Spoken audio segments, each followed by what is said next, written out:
ദേടാ രാജു, നമ്മുടെ കോളേജിലേക്ക് പുതിയ 2 സുന്ദരികളായ പെൺകുട്ടികൾ കടന്നു വരണടാ. ചെട്ടിക്കുളങ്ങര ഭരണി നാളിൽ ഉത്സവം കണ്ടു നടക്കുമ്പോൾ റെട്രോ ആക്ടിന് പറ്റിയ പാട്ടും അഭിനയവും. നിർത്തിയിടടി നിന്റെ കാമടി. പണി പാളിയല്ലോടാ. സർപ്രൈസ് ആയിട്ട് ഞങ്ങൾക്ക് തോന്നിയത് എന്തായാലും കൃഷ്ണകുമാറിനെയാണ്.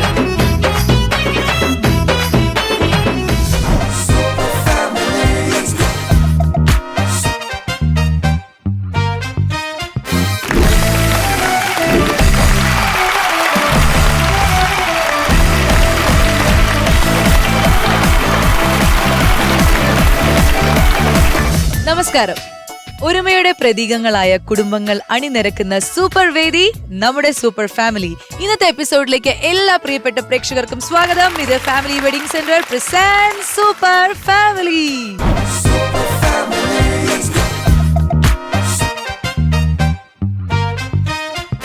ഗംഭീരമായ ഒരു എപ്പിസോഡിലേക്ക് നമ്മുടെ സൂപ്പർ ജഡ്ജിനെ സ്വാഗതം ചെയ്യുന്നു. Let's welcome Miya.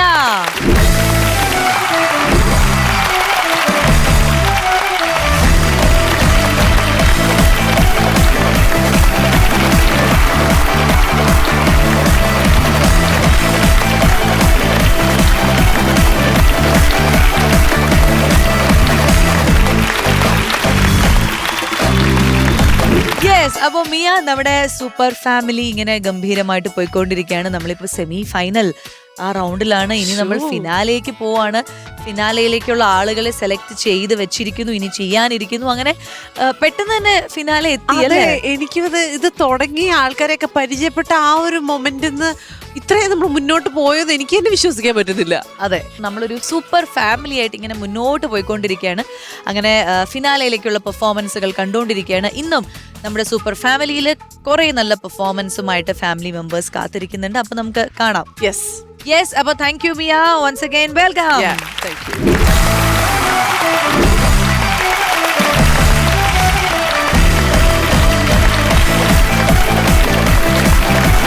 Family wedding centre present super ഫാമിലിയുടെ 1ാം സ്ഥാനത്തെത്തുന്ന വിജയിക്ക് ക്യാഷ് പ്രൈസ് നൽകുന്നത് ഇന്ത്യൻ ഇൻസ്റ്റിറ്റ്യൂട്ട് ഓഫ് കൊമേഴ്സ് ലക്ഷ്യ.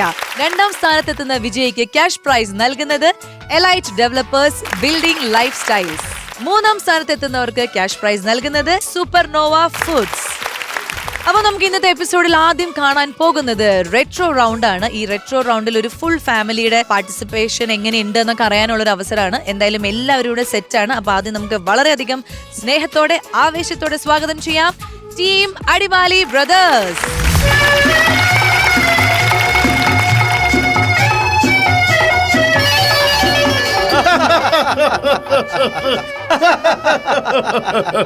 എടാ രാജു, ഇന്ന് കോളേജിൽ പുതിയ കുട്ടികൾ വരുന്ന ദിവസമല്ലേ? അവരെ നമുക്ക് റാഗിങ് ചെയ്യാം. നോക്കിനടാ, നമ്മുടെ പ്രിൻസിപ്പാൾ മാഡം അല്ലേ വരുന്നത്.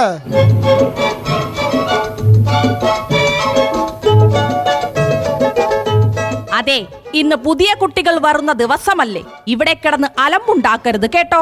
ഓ, അതിന് ഞങ്ങൾ ഭയങ്കര മര്യാദക്കാരല്ലേ മാഡം? നിങ്ങളുടെ മര്യാദ ഞാൻ 3 വർഷമായിട്ട് കാണുന്നതല്ലേ.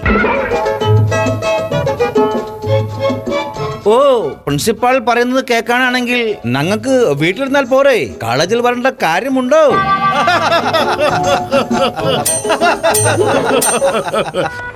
ദേടാ രാജു, നമ്മുടെ കോളേജിലേക്ക് പുതിയ 2 സുന്ദരികളായ പെൺകുട്ടികൾ കടന്നു വരണടാ.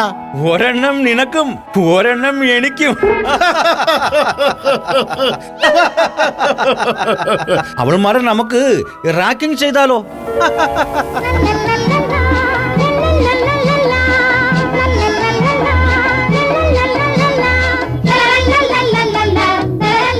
സുന്ദരികളെ, നിങ്ങൾ കോളേജിൽ പഠിക്കാൻ വന്നതാണോ? അല്ല, ഡ്രൈവിംഗ് പഠിക്കാൻ വന്നതാണ്.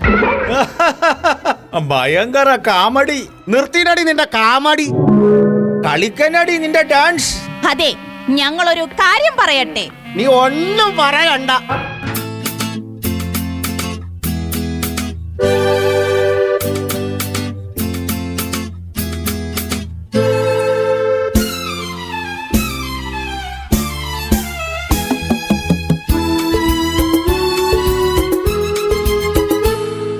ചെട്ടിക്കുളങ്ങര ഭരണി നാളിൽ ഉത്സവം കണ്ടു നടക്കുമ്പോൾ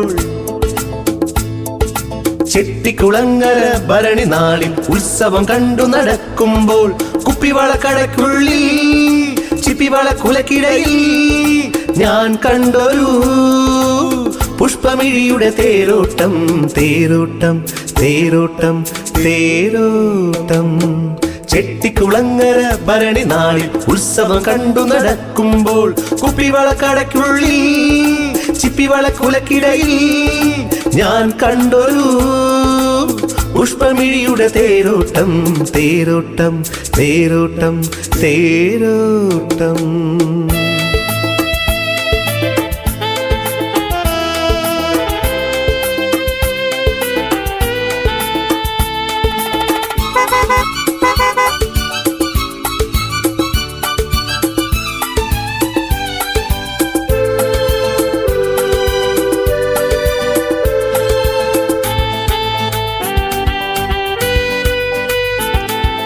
കണ്ടാലവളൊരു തണ്ടുകാരി, മിണ്ടിയാൽ തല്ലുന്ന കോപക്കാരി. കണ്ടാലവളൊരു തണ്ടുകാരി, മിണ്ടിയാൽ തല്ലുന്ന കോപക്കാരി. ഓമൽ കുളിമാറിൽ സ്വർണവും ഉള്ളത്തിൽ ഗർവം ചൂടുന്ന സ്വത്തുകാരി. അവളെന്റെ മൂളിപ്പാട്ടേറ്റുപാടി അതു കേട്ടു ഞാനും മറന്നുപാടി. അവളെന്റെ മൂളിപ്പാട്ടേറ്റുപാടി അതു കേട്ടു ഞാനും മറന്നുപാടി. പ്രണയത്തി മുന്തിരി തോപ്പുകൾ നാൾ കൊണ്ടോ കരമൊഴിവായി പതിച്ചു കിട്ടി. മോഹോ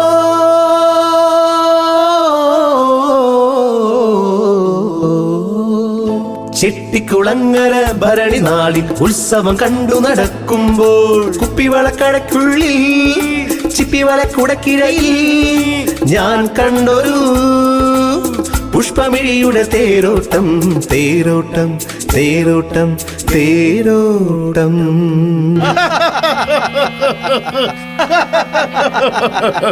നിന്നെ ഞാൻ കാണിച്ചു തരാം. ഓ കൂടിപ്പോയാൽ നീ പ്രിൻസിപ്പാളിന്റെ അടുക്ക പോയി കംപ്ലൈന്റ് ചെയ്യായിരിക്കും അല്ലേ? ഇവർ ആരാണെന്ന് ഞാൻ പറഞ്ഞു തരാം. നിങ്ങളെ പഠിപ്പിക്കാൻ വന്ന സുധാ മിസ്സും മലർ മിസ്സുമാണിത്. എടാ മോനെ, പണി പാളിയല്ലോടാ. ഇവർ നമ്മളെ പഠിപ്പിക്കാൻ വന്ന ടീച്ചർമാരാണ്. നിങ്ങളെ പഠിപ്പിക്കാൻ വന്ന ടീച്ചർമാരോട് ഇങ്ങനെയാണെങ്കിൽ കുട്ടികളോട് എങ്ങനെയായിരിക്കും? നിങ്ങളെ ഞാൻ ഡിസ്മിസ് ചെയ്തിരിക്കുന്നു. ഈ കോളേജിലെ എല്ലാവർക്കും ഇതൊരു പാഠമായിരിക്കട്ടെ.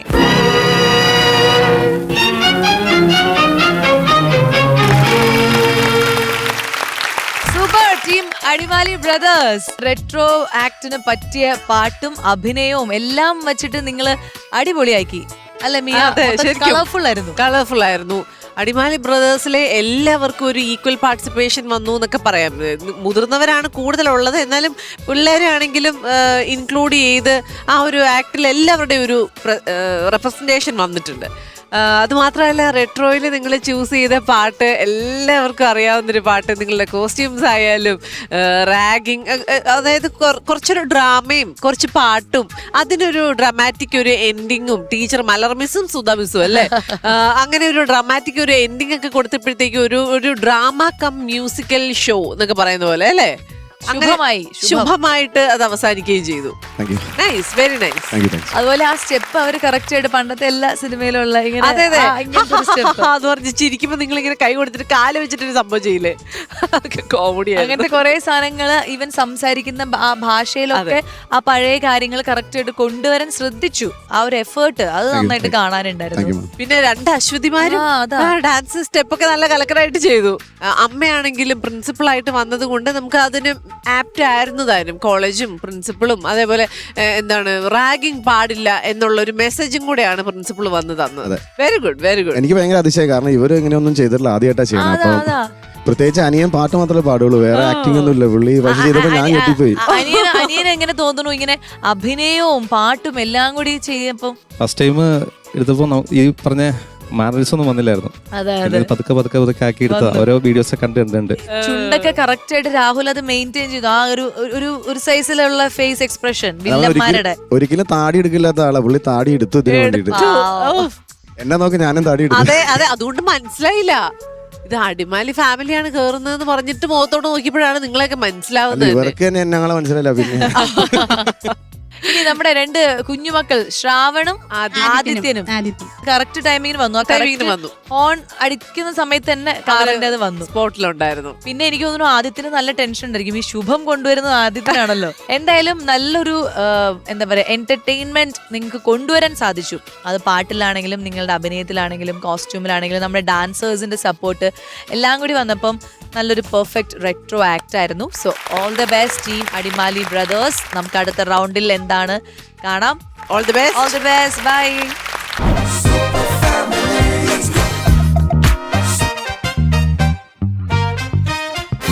Family wedding centre present super ഫാമിലിയുടെ അടുത്ത റൗണ്ടിൽ, അതായത് സിഗ്നേച്ചർ റൗണ്ടിൽ നമുക്ക് മുന്നിൽ പെർഫോം ചെയ്യാൻ എത്തുന്നു ടീം ഒരു വടക്കൻ ഫാമിലി.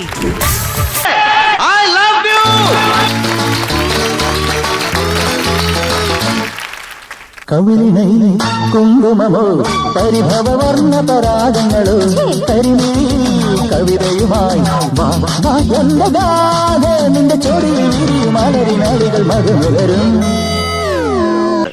എനിക്ക് പലതും ചെയ്യാൻ കഴിയും. എന്റെ തൊലിക്കെട്ടി ഭയങ്കര കൂടുതലാണ്. എനിക്ക് എന്തൊക്കെ ചെയ്യാൻ കഴിയുമെന്ന് കേൾക്കണോ? കേൾക്കണോ?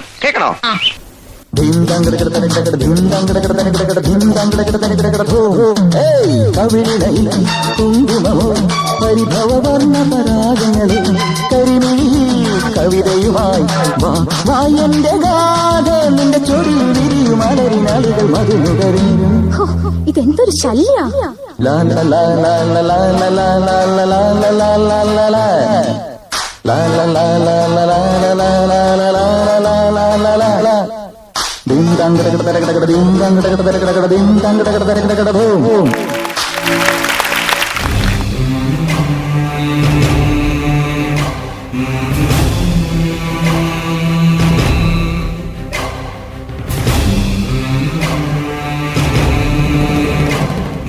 ചോര വീണ മണ്ണിൽ നിന്നുയർന്നു വന്ന പൂമരം ചേതനയിൽ 100 പൂക്കളായി പൊലിക്കവേ.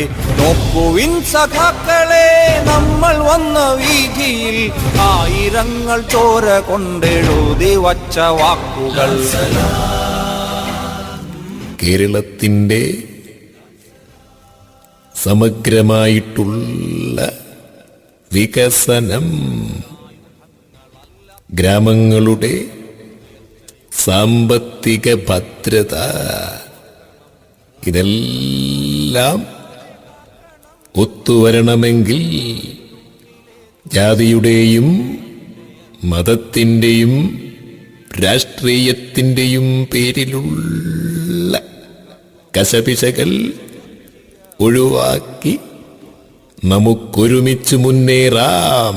സമത്വമെന്നൊരാശയം മരിക്കുകയില്ല ഭൂമിയിൽ. നമുക്ക് സ്വപ്നമൊന്നു തന്നെ.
നിങ്ങളുടെ സിഗ്നേച്ചർ റൗണ്ടില് ഒരു എന്താ സർപ്രൈസ് ആയിട്ട് ഞങ്ങൾക്ക് തോന്നിയത് എന്തായാലും കൃഷ്ണകുമാറിനെയാണ്. കാരണം ആളെപ്പോഴും വളരെ സൈലന്റ് ആയിട്ട് ഇങ്ങനെ പാവമായിട്ട് ഇങ്ങനെ വന്ന് ലൈറ്റ് ആയിട്ടുള്ള പാട്ടുകളൊക്കെ പാടി അങ്ങനെ ഒരു സോഫ്റ്റ് നേച്ചർ നമ്മൾ കണ്ടിട്ട് പെട്ടെന്ന് ഫ്ലെക്സിബിൾ ആയിട്ട് ലാലേട്ടനെയും ആ ഒരു വൈഫിന്റെ കൂടെയുള്ള ലാ അതൊക്കെ ആ സംഭവമൊക്കെ ഭയങ്കര ഫ്ലെക്സിബിൾ ആയിട്ട് ചെയ്തു. പച്ചക്കുതിരയിലെ ആ ക്യാരക്ടർ ആക്ച്വലി അതിനകത്ത് ഫുഡ് എന്നൊരു 2 വാക്കും കൂടെ പറഞ്ഞായിരുന്നെങ്കിൽ അത് അല്ലെങ്കിൽ കഴിച്ചുകൊണ്ട് വന്നാലും മതി. അതെ, എന്തായാലും കുറച്ചുകൊണ്ട് വേണമെങ്കിൽ വരായിരുന്നു. എന്നിട്ട് അതിനകത്തൊരു ഐക്കോണിക് സാധനം ഫുഡ്, ഏത് നേരം ഫുഡ് ചോദിക്കുക എന്നുള്ളതാണല്ലോ അതിനകത്തെ കാര്യം. ബാഗ്, ഫുഡ്, അങ്ങനെ എന്തെങ്കിലും കൂടെ ആഡ് ചെയ്യുമായിരുന്നെങ്കിൽ കുറച്ചും കൂടെ അതൊരു പെർഫെക്ഷനിലേക്ക് വന്നേനെന്ന് തോന്നി. പിന്നെ ലാലേട്ടന്റെ അത് പറയുകയാണെങ്കിൽ, അതായത് ലാലേട്ടന്റെ ഫിഗർ കൃത്യമായിട്ട് വന്നു എന്നുള്ളത് നമുക്ക് പറയാൻ പറ്റില്ല. കുറച്ചൊരു ചെരുവൊക്കെ ഇട്ടിട്ടുണ്ട്. എന്നാലും ആ പാട്ടും കാര്യം കൂടെ ആയപ്പോൾ കൃഷ്ണകുമാർ അത് ചെയ്തപ്പോ നമ്മൾ അൺഎക്സ്പെക്ടഡ് ആയിരുന്നു. കൃഷ്ണകുമാർ ഇങ്ങനെ ഒരു ഫ്ലെക്സിബിൾ രീതിയിലേക്ക് വരും എന്നുള്ളത് അതൊരു സർപ്രൈസ് എലമെന്റ് തന്നെയായിരുന്നു കേട്ടോ. അതേപോലെ മണിദാസിലേക്ക് വരികയാണെന്നുണ്ടെങ്കിൽ എനിക്ക് നിങ്ങളുടെ ടോട്ടൽ ആക്ടിന്റെ കാര്യം പറയുകയാണെങ്കിൽ, ഈ നിങ്ങളിപ്പോ ഫിഗർ ഷോ എന്ന് പറയാലോ, അതാണല്ലോ ചെയ്തത്, ഓരോരോ ഡിഫറെന്റ് ക്യാരക്ടേഴ്സ്. അപ്പൊ ആ ഫിഗർ ഷോയുടെ മാജിക് എന്ന് ഇരിക്കുന്നത് ക്വിക്കായിട്ട് ചേഞ്ച് ആവുന്നതാണ്. ഇത്ര പെട്ടെന്ന് എങ്ങനെയാണ് മറ്റേ ക്യാരക്ടർ ആയത് എന്നുള്ള ഒരു ഞെട്ടലും കൂടെ അതിനകത്ത് വേണം. ആ ഒരു മാജിക്കും കൂടെ വരുമ്പോഴാണ് ഫിഗർ ഷോ സക്സസ് ആവുന്നത്. നമുക്കൊരു വാവ് എന്ന് പറയുന്നത് ഇത്ര ഫാസ്റ്റ് ആയിട്ട് എങ്ങനെ നിങ്ങൾ ഇങ്ങനെ ആയെന്ന് തോന്നുന്നത്. ആ മാജിക് ഇവിടെ സംഭവിച്ചില്ല. ബിക്കോസ് നിങ്ങൾ ഓരോ ചേഞ്ചിനും ടൈം എടുത്തത് കാരണം നമുക്ക് ആ ഒരു വാവ് എന്ന് പറയാനുള്ള ഒരു എലമെന്റ് അവിടെ മിസ്സായി പോയി. ഒറ്റയടിക്ക് എല്ലാ ഫിഗറും ചെയ്യണമെന്നായിരുന്നു ആദ്യം പ്ലാൻ ചെയ്തത്. പക്ഷെ മണിച്ചേട്ടന് ഏറ്റവും നല്ല സാധനം ചെയ്യാൻ, നല്ല വൃത്തിയിൽ ചെയ്യാന്ന് കരുതിയിട്ടാണ് അപ്പൊ ഇത് ആദ്യം ചെയ്തിട്ട്, ഈ മുട്ടയടിച്ച സംഭവം ആദ്യം ചെയ്തിട്ട് പിന്നെ വേറെ ഉള്ളത് വിഗ് വെച്ച് അങ്ങനെ അഡ്ജസ്റ്റ് ചെയ്യാൻ പറ്റുമായിരുന്നോ? അങ്ങനെ ചെയ്യുന്ന ക്ലാരിറ്റി കിട്ടൂല. അപ്പൊ അതാണ് പൊതുവെ ഇങ്ങനത്തെ ഫിഗർ ഷോസ് ഒക്കെ ചെയ്യുമ്പോൾ ആൾക്കാർ ഇതെല്ലാം കാൽക്കുലേറ്റ് ചെയ്ത് അതിന് പറ്റുന്ന കുറച്ച് കാര്യങ്ങളും ഒക്കെ വെച്ചിട്ടായിരിക്കും ചെയ്യാൻ തോന്നുന്നു. സ്റ്റേജിൽ അങ്ങനെയാ ചെയ്യാറ്. കുറച്ചുകൂടി ചാനലായതുകൊണ്ട് കുറച്ചുകൂടി വൃത്തിയിൽ എല്ലാവർക്കും നമ്മള് ഒരേപോലെ വേണമല്ലോ ടൈം അലോട്ട് ചെയ്യാൻ വേണ്ടിയിട്ട്. അപ്പം കൂടുതൽ ടൈം എടുത്തപ്പോഴത്തേക്ക് നമുക്കും ആ ഒരു ഗ്യാപ്പ് വന്നുപോയി. നമ്മൾ ഒരു കാര്യം ഇങ്ങനെ നൈസ് എന്ന് പറഞ്ഞ് കണ്ടുകൊണ്ടിരുന്ന് കുറച്ച് സമയം നമുക്ക് കുഴപ്പമില്ല, നമ്മൾ ആ ക്യാരക്ടറിന്റെ അകത്തായിരിക്കും. പക്ഷെ ഇത് നമ്മൾ പുറത്ത് പോയി വീണ്ടും നിങ്ങളുടെ അടുത്ത പെർഫോമൻസിലേക്ക് മനസ്സുകൊണ്ട് നമ്മൾ വീണ്ടും കയറേണ്ടി വന്നു. അപ്പം അതിന്റെ ഒരു പ്രശ്നമാണ്. നിങ്ങൾ ഈ പറയുന്ന പോലെ സ്റ്റേജിൽ കുറച്ചും കൂടെ പ്ലാൻ ചെയ്യുന്നതെന്ന് പറഞ്ഞില്ലേ, ആ രീതിയിൽ തന്നെ ഇവിടെയും ചെയ്താൽ മതിയായിരുന്നു. പക്ഷെ മണിച്ചേട്ടന്റെ ആ ഒരു സംഭവമൊക്കെ ചെയ്ത് സോളോ ആയിട്ട് ആ ഒരു എഫേർട്ട് നമുക്ക് കാണാനുണ്ട്. ക്വിക്കായിട്ട് പോയി മുടിയൊക്കെ ഷേവ് ചെയ്ത് മൊട്ടയാക്കി ആ ഒരു എഫേർട്ട് കാണാനുണ്ട്. അതൊന്നും അപ്രീഷിയേറ്റ് ചെയ്യാതിരിക്കാൻ പറ്റില്ല. പക്ഷെ ഇങ്ങനെ ഒരു ഈ ഗ്യാപ്പ്, ആ ഇന്റർവെൽസ് കൂടിയപ്പോഴത്തേക്കും നമുക്ക് ആ ഒരു ഫിഗർ ഷോന്റെ ഒരു മാജിക് അവിടെ സംഭവിച്ചില്ല. അതാണ് വിഷയം. ഓക്കെ, അപ്പോ സൂപ്പർ. നമുക്ക് എന്തായാലും അടുത്ത റൗണ്ടില് എന്താണ് അടിപൊളിയായിട്ട് തിരിച്ചു വരാം. ഓവർകം ചെയ്ത് തിരിച്ചു വരൂ. All the best.